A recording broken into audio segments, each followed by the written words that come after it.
मुस्लिम महिलाओं को ladies police ने थाने में बंद कर दिया विदाउट किसी भी एविडेंस के। बदलाव की धारणा है, बाकी नाराज जाट ठाकुर को भी नाराज़गी है। बाकी तो ये है कि आने वाले समय पे थोड़ा सा देखते क्या रहता है। क्या मोदी को नाराज़ तो नहीं करेंगे इस बार आप? देखो जी, कर्तव्य तो बीजेपी के ऊपर रही है, लेकिन हटा पाएंगे नहीं हटाएंगे, ये सरकार और पार्टी के ऊपर है। 2024 के लोकसभा चुनावों की बुगुल बजने के बाद, पहले चरण के चुनाव के बाद अब दूसरा चरण का चुनाव होना है, जिसको लेकर अलीगढ़ भी अब तैयारियां शुरू हो चुकी हैं। आखिरकार जनता इस बार किस मुद्दों पर चुनाव करेगी और किस नेता को चुनकर भेजेगी दिल्ली? और कहते हैं कि यूपी दिल्ली का रास्ता तय करती है, और जिसमें अलीगढ़ भी है जो दिल्ली के रास्ते तय करने के लिए तैयार है। आम जनता यहाँ बैठी है, एक चर्चित और मशहूर दुकान है, यहाँ हम आज आए हैं और लोगों से बातचीत करेंगे और जानेंगे कि आखिरकार वह किन मुद्दों पर अपना मत का प्रयोग करेगी। सर, चुनाव नज़दीक हैं, कुछ ही दिनों में अब चुनाव का वोट डालने के लिए मशीन के पास पहुँचेंगे। आखिरकार किन मुद्दों पर वोट डालेगा? वही चलेगा जो पहले चलता है या नया कुछ होगा? नहीं, यहाँ नया है कुछ। मुद्दों का चुनाव तो इसलिए नहीं है कि चुनाव इस वक्त ब्राह्मण है हमारे यहाँ, जो हितेंद्र और बंटी खड़े हैं हाथी से, एक साइकिल से खड़े हैं, और एक बीजेपी के जो 10 साल चेयरमैन है पुराने बीजेपी के, तो उनकी बहुत ज़्यादा मुखालफत है यहाँ। उनकी मुखालफत के चक्कर में यहाँ पे जो है ना मोदी से नाराज़ है लोग, ना योगी से नाराज़ है लोग, ना कैंडिडेट से नाराज़ है। तो उसकी वजह से यहाँ पे ब्राह्मण हो, मुसलमान हो, वैश्य समाज हो, जो नोटा कोई भी समाज, वो यूनाइट होकर वोट डालना चाहता है। तो इस वक्त हाथी का जो चुनाव यहाँ हितेंद्र बंटी लड़े हैं, उसमें ब्राह्मण समाज की मीटिंगें हो चुकी हैं, और ब्राह्मण समाज के साथ साथ मुस्लिम समाज की भी काफ़ी वोट है और जाटव समाज का भी वोट काफ़ी है। तो उनका पलड़ा इस वक्त भारी है। जो उनकी नाराज़गी है बीजेपी कैंडिडेट की, उसका फ़ायदा हाथी को यहाँ मिलने वाला है। अच्छा, मुद्दों की बात करें तो क्या आखिरकार मुद्दे हैं जो अलीगढ़ में होने चाहिए? तमाम सरकार ने कहा कि योजनाएं दी हैं, विश्वविद्यालय यहाँ दिया है, स्मार्ट सिटी हो या फिर कई ऐसे बड़ी बड़ी योजनाएं जो मिले, उसके बावजूद भी क्या मोदी से नाराज़गी रहेगी या फिर स्थानीय नेता से नाराज़गी? नहीं, मुद्दे तो देखिए, काम तो हुआ है, सड़कें भी बनी हैं, स्मार्ट सिटी भी बना है, बीजेपी का जो काम है वो भी हुआ है, जो लोगों को राशन दिया है वो भी सब कुछ हुआ है। बात मुद्दों की नहीं है, बात कैंडिडेट की है। लगातार जो 10 साल से कैंडिडेट यहाँ है, उसकी यहाँ पे खैर हो, अतरौली हो, उसमें फाड़ कर दिए सब में, लोगों में लड़ाई करा दी है उसने। तो उसकी खुद की विरोध है, ना भाजपा का विरोध है, ना किसी और का विरोध है, एक कैंडिडेट का। आखिरकार कौन एक आप लगता है कि एक आदमी बेहतर है उसके लिए? इन तीनों में बेहतर हितेंद्र और बंटी है, जिसके साथ सारे समाज है, तीनों चारों समाज, बड़ा समाज एक साथ है उसके साथ। वही ब्राह्मण समाज काफ़ी वोट है, मुसलमान समाज काफ़ी वोट है, जाटव है, बाकी जो उसका मुखालिफ वोट है बीजेपी का वो भी ब्राह्मण समाज, और ये सब इनके साथ बह के आएगा तो हाथी के साथ आएगा। ये सारे समाज से ये आवाज़ आ रही है, ये बार बार हम लोग जाते हैं, चर्चा होती है, कुछ लोग साथ हैं, लेकिन बहुत सारे लोगों का मत है कि ये चेंज होना चाहिए, क्योंकि बीजेपी ने बहुत कुछ काम किया है, लोगों को रोज़गार भी दिया है, इसके अलावा लोगों को राशन दिया है। मुद्दे रहेंगे आखिरकार? देखो जी, हमें आती है वैश्य समाज से, और वैश्य समाज ने अभी कोई मीटिंग की नहीं है। वैश्य समाज की जो मीटिंग होगी वो 2 दिन पहले होगी, किसके साथ जाएगी वो बात अलग है। लेकिन इस बार जो है वैश्य समाज भी सतीश गौतम से, पर्सनल सतीश गौतम से नाराज़ है, ना कि पार्टी से। ये पार्टी जो है, इस पार्टी के लिए 7 पुश्तैनी से हम काम करते आए हैं, और ये पार्टी के लिए आज भी जान देंगे। लेकिन दुख इस बात का है कि चेयरमैन के युवा में इन्होंने वैश्य समाज के संग धोखा किया। यानी कि धोखे का बदला कहीं ले न लें आप, तो इसलिए उसके इनके खिलाफ किस पे जाएंगे ये समय बताएगा। कह रहे हैं कि ब्राह्मण एक हो गया, तमाम जो सातों जातियाँ वो तो ब्राह्मण एक हो गया, वो तो हितेंद्र बंटी को जा रहा है खैर का, यूनाइट होकर जाएगा सब। तो सतीश गौतम भी तो फिर देखते रह गए। देखो, ये तो करिश्मा है, क्या होता है क्या नहीं होता, लोगों का मत अलग अलग होगा। जो जिस तरह से ये लीड देते थे, और अगर इनके अलावा कोई प्रत्याशी होता तो बहुत बड़ी लीड देता। अच्छा, इन्होंने वादा किया था कि जिन्ना की तस्वीर हटाएंगे, और वैसे अभी थोड़ा बहुत उसके बोल तो ढीले हो गए जिन्ना के। आपको क्या रहा है, क्या जिन्ना की तस्वीर हटा पाए? क्या शब्द का हमारे ऊपर आपने एक शब्द का इस्तेमाल करा, कर्तव्य तो कहीं ना कहीं इस बार कर्तव्य क्या दिखाने वाली है आप जनता? खैर, क्या चल रहा है आजकल खैर में? विकास पर काम होगा या फिर वही जाति? और सरकार ने जो काम किए हैं वो विकास के लिए ही काम किए हैं, और आने वाले समय में भी विकास होगा ही। तो बाकी तो ये है कि इस समय जो अभी हम देख रहे हैं, तो ताकि सर्व जाति को सम्मान मिल रहा है इस समय, तो मतलब ये है कि उपाध्याय जी, बंटी उपाध्याय जी इस समय बहुत उसमें हैं, ब्राह्मण समाज में भी, काफ़ी जाति में भी उनका इस समय वर्चस्व अच्छा है। तो हम देख रहे हैं कि आने वाले समय में सरकार के प्रतिनिधित्व में देखते हुए बीजेपी के सामर्थ्य में जो काम हुए हैं बहुत अच्छे हुए हैं, लेकिन उसके साथ साथ जनता कुछ बदलाव भी चाहती है। तो जो समाज के जो लोग हैं, सांसद जी से कुछ जैसे सुना है हमने बताते भी हैं, थोड़ा सा नाराज़गी है, उसको देखते हुए हमें लगता है कि आने वाले चुनावों में थोड़ा सा कुछ बदलाव होना संभावित है। अच्छा, जाट बेल्ट माना जाता है आपका तमाम खैर क्षेत्र में, उसके बावजूद भी क्योंकि जाट तमाम काम किए सरकार ने, यूनिवर्सिटी बना के दे दी, हाईवे बना के दे दिया, यमुना एक्सप्रेस से बड़ा आराम से निकल रहा है आपके, और अभी बहुत सी ऐसी योजना जो आने वाली हैं, तो जाट कहाँ जा रहा है? देखिए, जाट भी लगभग ये है कि आने वाले समय में देखो अपना अपना मत रहता है, वो तो अपना विचार है, लोग कहाँ जाएंगे। बाकी तो ये है कि थोड़ा सा लोगों में बदलाव की धारणा है। बाकी जाट ठाकुर को भी नाराज़गी है। बाकी तो ये है कि आने वाले समय पे थोड़ा सा देखते क्या रहता है। जब मोदी को नाराज़ तो नहीं करेंगे इस बार आप? जी, मोदी जी को नाराज़ तो नहीं करेंगे अलीगढ़ से? नहीं, मोदी जी को तो कोई नाराज़ करने वाली कोई बात है ही नहीं। उन्होंने तो जो भी किया है लोगों के हितों के लिए अच्छा ही कार्य किया। चुनाव का माहौल है और देश का बहुत सबसे बड़ा उत्सव है, उसकी चर्चा नहीं होगी तो फिर काहे की चर्चा होगी? अगर ज़रा भी कोई इंसान थोड़ा सा भी अगर जागरूक है तो उसे चर्चा चुनाव की करनी चाहिए और सही निर्णय लेने का ये वक्त है और इस पर चर्चा ज़रूरी है, वही चर्चा चल रही है। अच्छा, ज़रा हमें भी बताइए आखिरकार क्या चर्चा चल रही है, किसका ऊपर किसका नीचे और क्या होगा, इस तरह का चर्चे में क्या आखिरकार विषय ज़्यादातर रहता है? देखिए, जो हम अपने यहाँ का माहौल बता रहे हैं, सारे समाज को जो हम लोगों ने आकलन किया है, जो मिलते हैं, जो मीटिंग्स हो रही हैं उनमें हम जा रहे हैं, वहाँ माहौल जो 10 साल जो सत्ता में रहा, ये जो सांसद रहा, आज उसका घोर विरोध है उसकी अपनी नीतियों के कारण।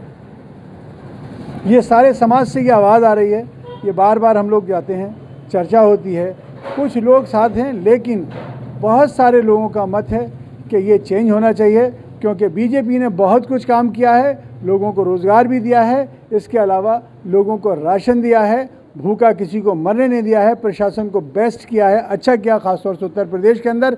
लेकिन जो कैंडिडेट का सिलेक्शन हुआ है वो थोड़ी सी कहीं पर त्रुटि हुई है, उस त्रुटि को सुधारने के लिए अब बात यह है कि हमें उसका विकल्प लाना बहुत मस्त है। वो आपने उर्दू के लफ्ज़ का इस्तेमाल किया, तुर्की।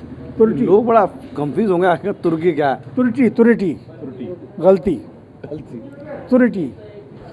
तो ये त्रुटि हुई है, उस त्रुटि को सुधारने का हमें मौका मिलेगा, क्योंकि हम ऐसे कैंडिडेट को कभी नहीं चाहते कि जो हमारे शहर के अंदर फिसाद करे, लड़ाई झगड़े, हर कौम में झगड़े, चाहे वो ब्राह्मण में हो, चाहे वैश्य समाज में हो या किसी और में हो, या स्टेज के ऊपर बैठ के एक अश्लीलता का एक दिखाया जाए, इन सब चीज़ों का कुल मिलाकर जो उनके ऊपर है वो प्रकोप उनके ऊपर जो पड़ने वाला है वो उसके लिए उसको वो झेल नहीं पाएंगे। क्योंकि इस बार जो रंग है जो देखा जा रहा है, मुसलमान और इसके अलावा और जो बरादरी हैं, ख़ासतौर से जाटव समाज, बहुजन समाज और वैश्य समाज, ब्राह्मण समाज, बहुत हद तक ठाकुर, ये सब इस बार जानबूझकर या मजबूर होकर ये सब बसपा की तरफ जाते हुए दिखाई दे रहे हैं। यानी मायावती का कहीं ना कहीं रुझान यहाँ लोगों में अलग अलग जगहों से निकल कर आ रहा है। वर्तमान में स्थितियाँ बड़ी डाउन है। सर जगह करें, जरा बैठने की, थोड़ा हम भी आपके साथ भी चर्चा कर लें। चर्चाओं में क्या चल रहा है सब, क्या रहेगा इस बार? आपके पड़ोस में बैठे बसपा की तारीफ। मैंने भाई साहब जो हमारे पड़ोसी हैं यहाँ बैठे हैं, इनकी चर्चा को सुनी, और चूँकि हम भी समाज में एक बहुत दिलचस्पी लेकर और एक इंटरेस्ट लेकर इस चुनाव के महोत्सव में और में इंटरेस्ट ले रहे हैं और घूम रहे हैं, और हम ये पा रहे हैं और देख रहे हैं कि इस बार का जो चुनाव है पिछले 2 बार के चुनाव से बिल्कुल जुदा चुनाव है। ख़ासतौर से अलीगढ़ का चुनाव चूँकि वह एक तरफ़ा नहीं, जैसे कि पिछले 2 चुनावों में एक तरफ़ा चुनाव हुआ और भारतीय जनता पार्टी के कैंडिडेट सतीश गौतम जी जीते और बम पर जीत हुई उनकी। लेकिन इस बार की जो डगर है वो सतीश गौतम जी से हटकर 2 सदस्यों के बीच में जो है चुनाव सिमट के आ गया है। 2 सदस्य कौन है? एक भारतीय जनता पार्टी के अलावा बीएसपी का कैंडिडेट है और एक समाजवादी पार्टी का कैंडिडेट है। इन दोनों में जो लड़ाई है वो लड़ाई ये इशारा कर रही है कि भारतीय जनता पार्टी के जो कैंडिडेट हैं उनका विरोध हो रहा है। उस विरोध के कारण बीएसपी के कैंडिडेट को और समाजवादी के कैंडिडेट को, दोनों को इसका लाभ मिल रहा है। लेकिन जैसा कि हमें भी समझ में आ रहा है, हमने लोगों का रुझान देखा है, ब्राह्मण समाज के बहुत सारे हमारे मित्र हैं, वैश्य समाज के बहुत सारे हमारे मित्र हैं, बाकी जाटो समाज के बहुत सारे हमारे मित्र हैं, मुस्लिम समाज से बहुत सारे लोग हैं। उनका मन ये बन रहा है कि भारतीय बहुजन समाज पार्टी के कैंडिडेट के पास अपना एक बहुत सारा वोट इकट्ठा है, उसी में कुछ और लोग मिल जाएंगे तो वो अपने विरोध को कामयाब कर लेंगे। तो ये विकास तमाम इतना करा है, उसके बावजूद भी विरोध। देखिए, विकास कराना का जो काम है वो एक सिस्टम का, पूरी गवर्नमेंट का होता है। और उस सिस्टम में जो सदस्य होते हैं, जो सरकार को चुनते हैं, जो सरकार को चलाते हैं, अगर कोई सदस्य के खिलाफ समाज है और जनता है और उसकी बात को ना सुना गया हो और उसके विरोध के बावजूद दूसरे किसी कैंडिडेट को टिकट दे दिया हो जिसको लोग नहीं चाह रहे थे, ये हालांकि चुनाव से पहले की चर्चाएं होती हैं तो अफवाह लगती थी, लेकिन अब जब लोगों को चुनाव अवसर पर आने के बाद जो लोगों का विरोध है वो इस बात का इशारा करता है कि भारतीय जनता पार्टी के कैंडिडेट के चुनाव को लेकर विरोध किया गया। बहुत बढ़िया सर। कहीं ना कहीं देखिए चर्चाएं आपको लगी, लोगों ने बैठे बैठे किस तरह की चर्चाएं लोग करते हुए नजर आ रहे हैं। और भी लोग हमारे साथ मौजूद हैं, बातचीत करने की कोशिश करेंगे। क्या कहेंगे साहब, चुनाव नज़दीक है और अलीगढ़ में देखा जा रहा है कि कहीं विरोध तो कहीं समर्थन चल रहा है, तो इस बार क्या होने वाला है, किस मुद्दों पर चुनाव होगा? मुद्दे इस समय देश के मुद्दे जो चल रहे हैं वही इसमें प्राथमिकता पे है, क्योंकि स्मार्ट सिटी में अलीगढ़ आ गया है तो ये तो कहना गलत होगा कि इसका विकास नहीं हो रहा है। हाँ, ये बात सही है कि स्थानीय नेताओं का उसमें बहुत बड़ा हाथ नहीं है। तो जनता में इस बात का रोष है कि जब हम कोई समस्या लेके जाते हैं तो स्थानीय नेता उतनी परिपक्व तरीके से कार्य नहीं कर पा रहे हैं जितना कि पहले कर पाते थे। और देखा जाए तो बीजेपी की और योगी जी की, मोदी जी के जो कार्य हैं, विकास कार्य है, और उनकी जो नीति है, राज्य नीति, वो सफल है और सफल चल रही है और वही सफलता के दौर में है। अलीगढ़ के चुनाव में थोड़ी सी चेंज हो गया है, बंटी उपाध्याय जी के खड़े होने से भी भाजपा के पुराने पदाधिकारी थे वो, और उनकी वजह तो मना कर रहे हैं कि कोई मेरे पास कोई पद ही नहीं था। अब उनके कहने से और जनता के जानने में अंतर होता है। ये बीजेपी के पुराने बहुत बड़े कार्यकर्ता रहे हैं, इसमें कोई दो राय नहीं है। अच्छा, ये कह रहे हैं कि भाजपा में अंदर गुटबाजी के चक्कर एक आदमी दूसरा खड़ा कर दिया गया। जब एक बड़ा कुनबा हो जाता है तो गुटबाजी तो एक प्राकृतिक चीज़ है जो रहती है। भाई कोई चाहता है कि मेरा भाई या मेरे गुरु या मेरा ये इसको टिकट मिलनी चाहिए कभी किसी को, तो विरोधाभास तो हमेशा चलेगा। सांसद जी के लिए ज़्यादा प्लस पॉइंट नहीं है, वहाँ के कार्यकर्ताओं में भी रोष है और जनता में भी रोष है। लेकिन योगी जी और मोदी जी की लहर ये कहती है कि इस समय कोरिया की छोरी भी खड़ी हो जाए तो उसको भी जीत हासिल होने के चांसेस ज़्यादा है। क्या कह दिया आपने, पड़ोस से कितना सहमत हैं? देखो, चुनाव है, हर आदमी का धंधा है और ये भी एक नया धंधा है। कोई अपनी बिरादरी बेच रहा है, कोई अपने धर्म को बेच रहा है, पंडितवाद फैल लिया है। उसको ये नहीं मालूम कि एकादशी कब है, कभी मंदिर में गया नहीं होगा, कलाया बांधो तो उल्टे हाथ में बांध देंगे, फिर कहेंगे मैं पंडित हूँ। वो कहेगा मैं ठाकुरवाद फैल लिया है, ठाकुर नाराज हैं। अगर उनसे पूछो कि ठाकुरों का जन्म महान है ना कि कर्म, उनसे पूछ लो कि आप ठाकुरों वाले कौन से काम करते हो, तो एक भी काम नहीं करते। व्यापार कर रहे हैं या खेती कर रहे हैं, तो वो ठाकुर कैसे हो गए? हर आदमी चुनाव को देखकर ये उनका व्यापार हो गया है। वो कहते हैं महंगाई बहुत है। आज शुरू से लेकर आखिर तक देख लो, सबों पे नए कपड़े हैं, नया खाना खा पी रहे हैं, सारे काम कर रहे हैं। मुझे तो महंगाई नहीं दिखती, सारे होटल रेस्टोरेंट सब बंद हैं। महंगाई उसे कहती है, आधा लीटर पेट्रोल बढ़वाते थे, 1 लीटर पेट्रोल बढ़वा लेते थे, पेट्रोल पंप पे खड़े हो जाइए, आदमी फुल टंकी करा रहा है, तो महंगाई कहाँ है? फिर कहते हैं बेरोजगारी बहुत है। मुझे तो आज तक ज़िंदगी मेरी इतनी उम्र हो गई बेरोजगार नहीं दिखा। हरामखोर जरूर दिखे हैं। ये ठेले वाला भी 1000, 1500, 2000 रुपये रोज़ कमा रहे हैं। कहाँ है महंगाई? मुझे एक आदमी जो बता दीजिए जो महंगाई हुई। अब ये पुल पे आप खड़े हो जाइए, नीचे बेरोजगार बच्चे खड़े हुए हैं। बेरोजगार कहें या सबसे ज़्यादा काम वाली, तो मेरी समझ में नहीं आ पाती। नीचे से ऊपर रिक्शे में धक्के मारने के 10 रुपये ले लेते हैं। सर, चुनाव बिल्कुल नज़दीक है। अब कोई कहता है कि नेता से नाराज़ हैं, कोई कहता है कि विकास नहीं हुआ। वर्तमान में स्थिति क्या है? आखिरकार जनता चाहती क्या है और क्या मुद्दे हैं जनता के? सबसे बड़ा मुद्दा है लॉ एंड ऑर्डर का। यहाँ पर आए दिन लूट होती थी बहुत बुरी तरह से। बाहर से जो स्टेशन से लोग यूनिवर्सिटी जाते थे, कई बार लुट चुके थे, कई बार उनके मर्डर भी हो चुके थे। लेकिन आज की स्थिति में कोई इस तरह की कोई घटना नहीं होती। आदमी स्वतंत्र होकर 24 घंटे कहीं भी आ जा सकता है और ये बहुत बड़ा मुद्दा था। इसी मुद्दे पर काफ़ी लोग इस मुद्दे पर वोट देंगे, क्योंकि लोगों के साथ उस समय भय रहता था। अब ऐसा भय का कोई माहौल नहीं है। वर्तमान में स्थिति यह है कि लोग कहते हैं कि सांसद से नाराज़ हैं, कोई कहता है कि इस बार कुछ और नया होगा, तो ये इस बीच में आपकी क्या राय रहेगी? नहीं तो कोई सांसद से नाराज़ रहता है, कोई किसी से नाराज़ रहता है, ये तो आप इनका व्यक्तित्व वो है कि कौन किससे कितना नाराज़ है। ये तो सांसद अपने हिसाब से जो भी करते हैं वो सही करते होंगे, लेकिन लोगों का लगता होगा कि वो सही नहीं करते, तो ये तो अपनी उनकी सोच हो सकती है। नहीं, बहुत बढ़िया कहा आपने। हमारे साथ युवा भी मौजूद है, राजनीति में बड़ा अपना काफ़ी अच्छा पैदान रखते हैं। आप क्या कहेंगे, क्या चल रहा है इस बार, नया होगा या वही रहेगा? देखिए, जनता तो बदलाव चाहती है और बदलाव निश्चित होगा। आपने देखा पहले चरण के वोट हुए, तो पहले चरण में वोट पब्लिक ने जो है इंडिया गठबंधन को वोट दिया। उसका सबूत ये है कि भारतीय जनता पार्टी ने प्रशासन के दम पे लोगों की पर्चियां काटी, लोगों को वोट न देने दिया, और जो भारी मात्रा में एक विशेष समुदाय के लोग वोट देने पहुंचे, मुस्लिम समुदाय के, पुलिस के दम पे उनको रोकने का काम किया गया। कैराना में मुस्लिम महिलाओं को लेडीज़ पुलिस ने थाने में बंद कर दिया विदाउट किसी भी एविडेंस के। तो इस बौखलाहट से साफ साफ नज़र होता है कि भारतीय जनता पार्टी की सरकार को इस देश की जनता एक्सेप्ट नहीं कर रही है और सरकार जाने वाली है। निश्चित ही केंद्र में दूसरी सरकार आपको देखने की मिलेगी। दूसरी बात मैं ये कहूँगा, अभी भाई साहब कह रहे थे कि लूट जो है कम हो गई है। आप आंकड़े उठा करके देखिए, उत्तर प्रदेश में महिलाओं से लूटपाट के आंकड़े जो हैं 50% इंक्रीज हुए हैं, ना कि डिक्रीज हुए, बढ़ गए हैं।